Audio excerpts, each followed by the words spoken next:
Hello student, welcome to new current affairs study channel. আজ 11 জানুয়ারি 2024-এর daily current affairs morning MCQ quiz নিয়ে তোমাদের সাথে ডিসকাস করব। চলো শুরু করা যাক। বর্তমানে ইসরো চেয়ারম্যান কে? 1. বালাজি বিশ্বনাথ, 2. সুরেন্দ্রনাথ চক্রবর্তী, 3. কে শিবন, 4. এস সোমনাথ প্রকাশ। এই চারটি অপশনের মধ্যে কোনটি হবে? সঠিক উত্তর হলো 4. এস সোমনাথ প্রকাশ। ইম্পর্টেন্ট পয়েন্ট: ভারতের মহাকাশ গবেষণা সংস্থা ইসরোর নতুন চেয়ারম্যান হলেন দেশের প্রথম সারির রকেট বিজ্ঞানী এস সোমনাথ। ইসরো চন্দ্রযান-2 অভিযানে রকেট উৎক্ষেপণ প্রকল্পের নেতৃত্ব দেওয়া এই সোমনাথকে কেন্দ্রীয় মহাকাশ বিজ্ঞান মন্ত্রকের সচিব এবং দেশের মহাকাশ কমিশনের চেয়ারম্যান পদে নিয়োগ করা হয়েছে 3 বছরের জন্য। নেক্সট কোশ্চেন: কোন দেশ প্রকাশ করেছে যে মদিনার নবী মসজিদে প্রতিদিন 30 টন সুগন্ধি ব্যবহৃত হয়? 1. সৌদি আরব, 2. তুরস্ক, 3. ইরান, 4. কাতার। এই চারটি অপশনের মধ্যে কোনটি হবে? সঠিক উত্তর হলো 1. সৌদি আরব। ইম্পর্টেন্ট পয়েন্ট: সৌদি প্রকাশ করেছে যে মদিনার নবী মসজিদে ইসলামের দ্বিতীয় পবিত্র স্থান, যেটি সারা বিশ্বের মুসলিম তীর্থযাত্রীদের জন্য একটি জনপ্রিয় গন্তব্য। প্রতিদিন 115 টন রাগ জীবাণুমুক্ত যৌগ এবং 30 টন বা 30,000 লিটারের সুগন্ধি ব্যবহার করে এবং এটি জীবাণুমুক্তকরণ এবং মেঝে ধোয়ার জন্য ব্যবহৃত সরঞ্জাম, যেটি 600টির বেশিও ডিভাইস এবং প্রতিটি ভালো প্রশিক্ষিত কর্মীদের সাথে এটি স্বাধীনভাবে কাজ করে। নেক্সট কোশ্চেন: 9 জানুয়ারি 2024-এ রাষ্ট্রপতি ভবনে স্পোর্টস অ্যান্ড অ্যাডভেঞ্চার অ্যাওয়ার্ড 2023 চলাকালীন মোহাম্মদ শামিকে অর্জুন পুরস্কারে সম্মানিত প্রদান করলেন কে? 1. দ্রৌপদী মুর্মু, 2. নরেন্দ্র মোদী, 3. অমিত শাহ, 4. রাজনাথ সিং। এই চারটি অপশনের মধ্যে কোনটি হবে? সঠিক উত্তর হলো 1. দ্রৌপদী মুর্মু। ইম্পর্টেন্ট পয়েন্ট: এই অর্জুন পুরস্কার দেওয়া হয়েছে মোহাম্মদ শামি, যিনি ক্রিকেটে অর্জুন পুরস্কার দেওয়া হয়েছে। ওজস প্রবীণ দেওতালে, যে তীরন্দাজে। অদিতি গোপীচাঁদ স্বামী, সে তীরন্দাজে। শীতল দেবী প্যারা তীরন্দাজ।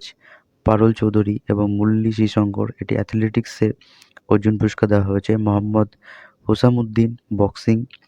আর বৈশালী দাবা। দিব্যকৃতি সিং এবং অনু সাগরওয়াল অশ্বারোহী। দীক্ষা ডাগর গল্ফ। কৃষাণ বাহাদুর পাঠক হকি। সুশিয়া চানু হকি। পিঙ্কি লন বল এবং ঐশ্বরী প্রতাপ সিং তোমার শুটিংয়ে। অন্তিম পাঙ্গাল কুস্তি। ঐক্যা মুখার্জি টেবিল টেনিস। এশা সিং শুটিং। হরিন্দর পাল সিং সান্ধু স্কোয়াশ। সুনীল কুমার কুস্তি। নওরেম রোশনী বীণা দেবী ওশু। প্রাচী যাদব প্যারা ক্যানোয়িং। পবন কুমার কাবাডি। ঋতু নেগি কাবাডি। নাসরিন খো খো। এইগুলোকে এই এদেরকে অর্জুন পুরস্কার দেওয়া হয়েছে।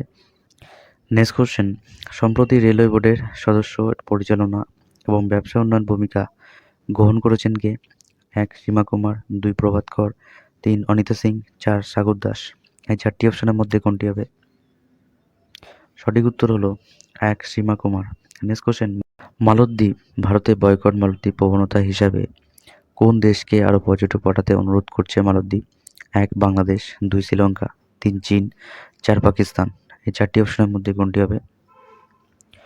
সঠিক উত্তর হলো 3. চীন। ইম্পর্টেন্ট পয়েন্ট: মালদ্বীপের প্রেসিডেন্ট মোহামেদ মইজ্জু চীনকে আরও বেশি পর্যটক পাঠানোর আহ্বান জানিয়েছেন।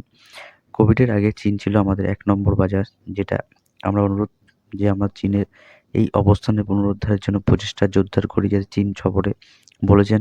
প্রধানমন্ত্রী নরেন্দ্র মোদীর বিরুদ্ধে তার মন্ত্রীদের অবমাননাকর মন্তব্যের কারণে ভারতীয় সোশ্যাল মিডিয়ায় বয়কট মালদ্বীপ প্রবণতার মধ্যে তার মন্তব্য এসেছে। নেক্সট কোশ্চেন: সম্প্রতি কেন্দ্রীয় সরকার জলপথ পর্যটনের বিকাশের জন্য কত কোটি টাকা বিনিয়োগ করেছে? 1. 80,000 কোটি টাকা, 2. 50,000 কোটি টাকা, 3. 45,000 কোটি টাকা, 4. 90,000 কোটি টাকা। এই চারটি অপশনের মধ্যে কোনটি হবে? সঠিক উত্তর হলো 3. 45,000 কোটি টাকা। নেক্সট কোশ্চেন: কোন রাজ্য 2036 অলিম্পিক বিডের জন্য 6,000 কোটি টাকা ইনফ্রা তৈরি করতে প্রস্তুত? 1. পাঞ্জাব, 2. গুজরাট, 3. মহারাষ্ট্র, 4. হায়দ্রাবাদ। এই চারটি অপশনের মধ্যে কোনটি হবে? সঠিক উত্তর হলো 2. গুজরাট। ইম্পর্টেন্ট পয়েন্ট: গুজরাট সরকার একটি পৃথক কোম্পানি গঠন করেছে, যেখানে ভারত 2036 অলিম্পিক আয়োজক হওয়ার জন্য বিড জিততে পারে তাহলে পরিকাঠামো নির্মাণের জন্য 6,000 কোটি টাকা আলাদা করে রেখেছে। এটি নাম প্রকাশ না করার জন্য রাজ্য সরকারের একজন ঊর্ধ্বতন কর্মকর্তা বলেছেন যে Gujarat Olympic planning and infrastructure corporation limited প্রায় ৩ মাস আগে এটি গঠিত হয়েছে এবং ইতিমধ্যে এটি একটি বোর্ড মিটিং হয়েছে। নেক্সট কোশ্চেন, ১২টি জাতীয় সড়ক প্রকল্পে কোন রাজ্যে জাতীয় মহাসড়ক প্রকল্প উদ্বোধন করা হয়েছিল? ১ কেরালা, ২ বেঙ্গালুরু, ৩ মিজোরাম, ৪ বিহার। এই ৪টি অপশনের মধ্যে কোনটি হবে? সঠিক উত্তর হলো ১ Kerala. Next question, $২৫০ billion green bond issue করে কোন ব্যাংক? ১ এসবিআই, ২ পিএনবি, ৩ বন্ধন ব্যাংক, ৪ ইন্দুসিন্দ ব্যাংক। এই ৪টি অপশনের মধ্যে কোনটি হবে? সঠিক উত্তর হলো ১ এসবিআই। আজকের মতন এখানে ইম্পর্টেন্ট 10টা কোশ্চেন থাকলো। ভিডিও ভালো লাগলে লাইক করো আর বন্ধুর সাথে শেয়ার করো। আর যদি নতুন হয়ে থাকো তাহলে চ্যানেলটিকে সাবস্ক্রাইব করো। New current affairs study channel. আবার দেখা হচ্ছে আগামীকাল সকাল ঠিক ৭টা।